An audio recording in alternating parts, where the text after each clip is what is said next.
Good morning. आज मैं सभी क्लास 6 के छात्रों को कल का ही topic the living and the non living lesson के क्वेश्चन आंसर को करवाऊंगा। कल मैंने ए नंबर क्वेश्चन में से 7 नंबर क्वेश्चन तक बता दिया था। आज मैं शुरू करूंगा ए का 8 नंबर क्वेश्चन से। तो सबसे पहले मैं आप सभी छात्रों को कहना चाहूँगा कि आप लोग अपने अपने पास एक नोटबुक ले लें और नोटबुक पे यहाँ मैं जो भी लिखवाऊंगा आप लोग उसको क्या करें, अच्छे तरीके से नोट करें और साथ में फेयर कॉपी में अच्छे तरीके से लिखते रहें, ताकि कि यहाँ हो क्या कि आप लोगों के लिए बहुत ज़्यादा क्या हो, हेल्पफुल हो टॉपिक, तो आप लोग उसको करें। तो चलिए पहले मैं लिख लेता हूँ 8वां नंबर क्वेश्चन। क्वेश्चन है कि mention to a stimuli that plants respond to। इसका आंसर हमको लिखना है। बस सवाल समझ लीजिए, आपको दो ऐसा चीज बताना है जिस पे प्लांट क्या करता है, रिस्पॉन्ड करता है। ठीक है, तो प्लांट जो होता है रिस्पॉन्स करता है टेम्परेचर पे, लाइट पे, वाटर पे, प्रेशर पे, केमिकल्स पे, इन सारे चीज़ों पे क्या करता है, प्लांट्स रिस्पॉन्ड करता है। तो लिख सकते हैं यहाँ पे कि plants respond to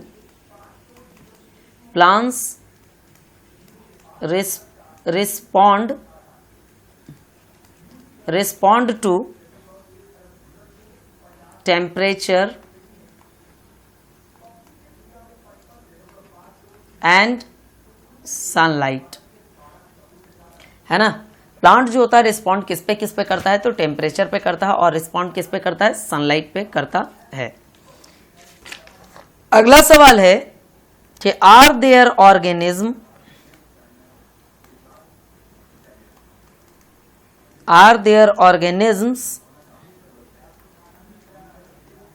which are made of only one cell? If so, name one। सवाल पूछा गया है क्या जीव जंतु जो होते हैं सिर्फ और सिर्फ आपके एक सेल के भी बने हुए होते हैं, और अगर ऐसा है तो आप नाम बताएं। तो यहां पे हम लोग लिखेंगे yes, there are organisms which are made of only one cell, है ना। तो नाम बताना था, तो नाम बता दे रहे हैं हम लोग, अमीबा। हो गया। तो ये था 9 नंबर सवाल। यहां से आपका जो है क्वेश्चन नंबर ए हो जाता है खत्म, है ना। आप लोग पहले इनको लिख लें अपनी कॉपी में अच्छे तरीके से। इसके बाद मैं शुरू करने वाला हूं क्वेश्चन नंबर बी, है ना। तो आप लोग जल्दी से इसको आप लोग अपनी कॉपी पे नोट करें। तो इस तरीके से आप लोग लिखें, उसके बाद मैं आपको बताता हूं।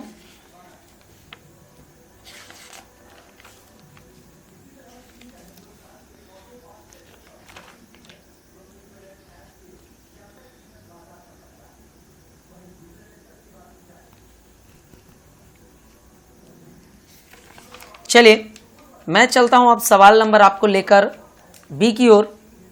आप लोग देख सकते हैं। चलिए सवाल नंबर मैं लेके चल रहा हूं आपके बी की ओर। बी का हेडिंग में पहले कर देता हूं, answer the following in not more than 40 words, है ना। आपको क्या करना है कि सवालों के जवाब 40 वर्ड से ज्यादा में नहीं देने हैं। चलिए पहले सवाल की ओर मैं चलता हूं आपको लेकर। पहला सवाल जो है कि लिखा हुआ है growth we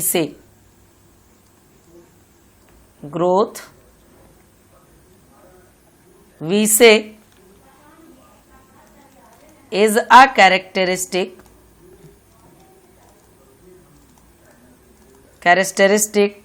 of a living being but some non-living things, but some non-living things like crystals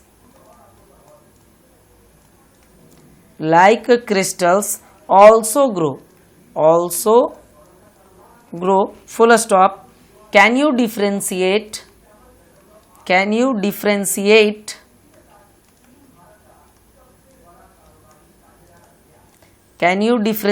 between the two kinds of growth?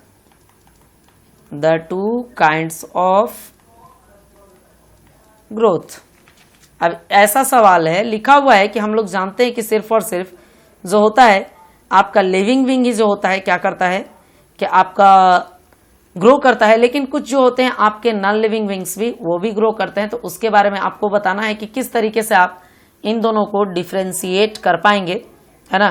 तो चलिए इसके बारे में हम लोग देख लेते हैं कि किस तरीके से डिफ्रेंशिएट कर पाएंगे। लिख लेते हैं यहाँ पे हम लोग कि some non living things like crystals formed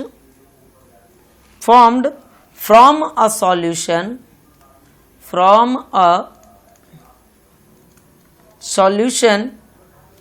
also seem to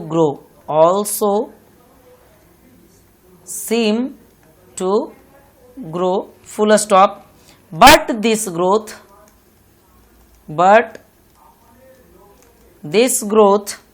is different, full stop. A sugar crystal hanging in a solution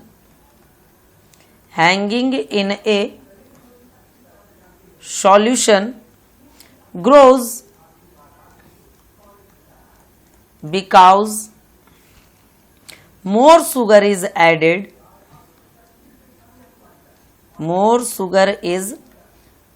added onto it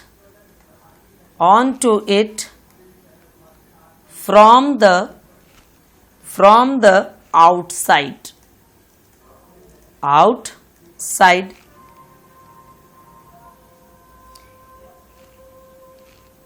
You outside, यहाँ पे मैं लिख रहा हूँ we on the other hand grow because the cells inside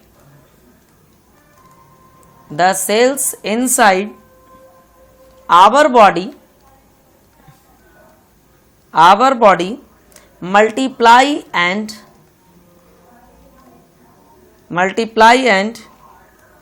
grow inside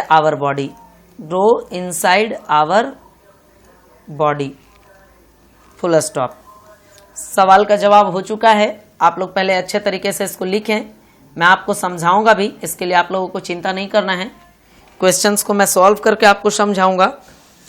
तो लिखा हुआ है कि जैसे कुछ नॉन लिविंग थिंग्स होते हैं, क्रिस्टल, जैसे शुगर क्रिस्टल की बात कर लिया जाए, अगर उसको एक शुगर सॉल्यूशन में लटका कर रख दिया जाता है तो शुगर का क्रिस्टल का जो साइज होता है वो बड़ा होने लगता है। क्यों? क्योंकि उसमें जो बाहर से होता है शुगर ऐड होने लगता है, जबकि हमारे बॉडी में ऐसा नहीं होता। हमारे बॉडी में सेल्स जो होते हैं रिप्रोड्यूस होते हैं, जिसको मल्टीप्लाई भी करना कहते हैं, और रिप्रोड्यूस होकर ग्रो करने का काम करते हैं। तो आप बच्चों को समझ में आ रहा होगा मेरी बातें। तो इस तरीके से हम लोग जो है नॉन लिविंग थिंग के ग्रोथ को, लिविंग थिंग के ग्रोथ को डिफ्रेंशिएट कर सकते हैं। अगला सवाल जो आप लोगों का है वो है कि what do you understand by the life cycle of living organism. हम लिविंग ऑर्गेनिज्म के लाइफ साइकिल से क्या समझते हैं, है ना। तो चलिए हम लोग इसको भी देख लेते हैं। पहले आप लोग इसको जल्दी से लिख लीजिए, उसके बाद हम लोग उसको भी बात करेंगे कि लाइफ साइकिल से हम लोग क्या समझते हैं। What do you mean by life cycle of an organism.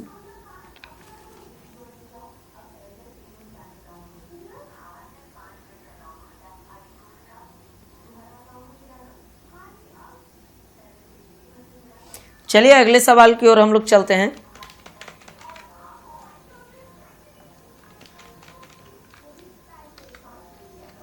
चलिए अगले सवाल की ओर आ जाते हैं। सवाल नंबर कौन सा है? दूसरा है। सवाल नंबर दूसरा आप लोग देखेंगे, आपके स्क्रीन पे अभी तुरंत दिखाई देगा। लिखना है what do you understand, what do you understand by the life cycle of a living organisms. किसी जीव जंतु के लाइफ साइकिल से आप क्या समझते हैं, इसके बारे में हम लोगों को यहां से क्या करना है, स्टडी करना है। तो चलिए हम लोग लिखना शुरू करेंगे। पहले सवाल आप देख लीजिए, है ना। सवालों को अच्छे तरीके से समझना हमारी पहली प्राथमिकता होगी।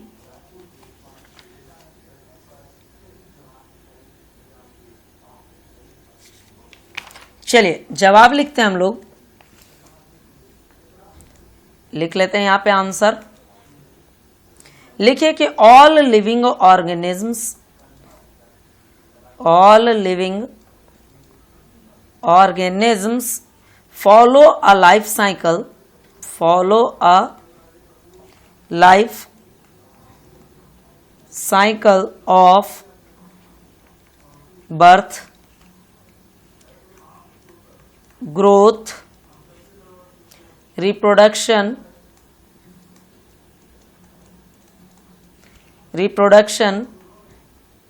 aging and death,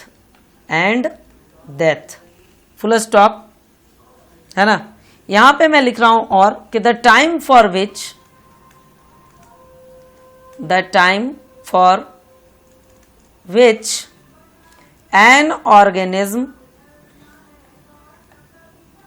an organism lives, or the time between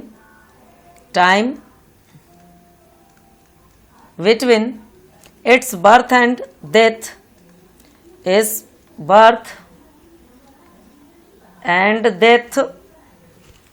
is called its life span. और